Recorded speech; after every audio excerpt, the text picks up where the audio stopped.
আসসালামু আলাইকুম। আমি শিরিনা খাতুন আরও একটি মিনি ব্লগ নিয়ে আপনাদের সামনে হাজির হয়েছি। আজকে আমি রান্না করব আলু পটল দিয়ে রুই মাছের পাতলা ঝোল।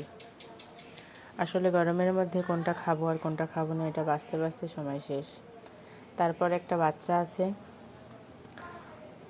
পটল তো খেতেই চায় না, আমার আবার পটলটা খুব ভালোই লাগে। তারপরও আজকে করব আলু আর পটল দিয়ে রুই মাছের পাতলা ঝোল। এই জন্য রীতিমতো মাছগুলোকে বের করে সুন্দর করে ধুয়ে ভেজে নিলাম। এবার সুন্দর করে কষিয়ে তরকারিটা রান্না করব।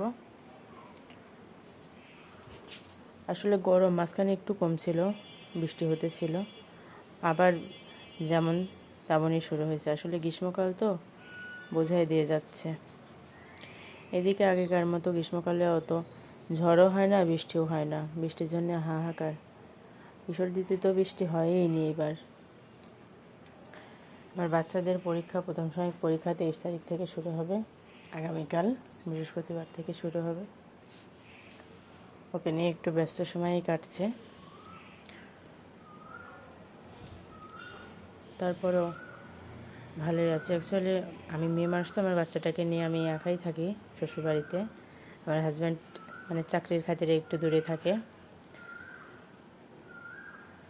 এই জন্য নিজেকেই সব কিছু সামলাতে হয়, বাজার, সংসার সবটাই। বাচ্চাকেও সামলাতে হয় সাথে। এদিকে আমি ভাজা মাছগুলো তরকারির মধ্যে দিয়ে দিলাম।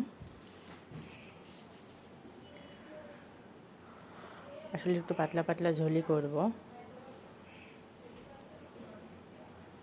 দেখি ঝোল, আসলে রুই মাছ দিয়ে যে কোনো সবজি রান্না করলে খুব মজা হয় আর টেস্টি হয়।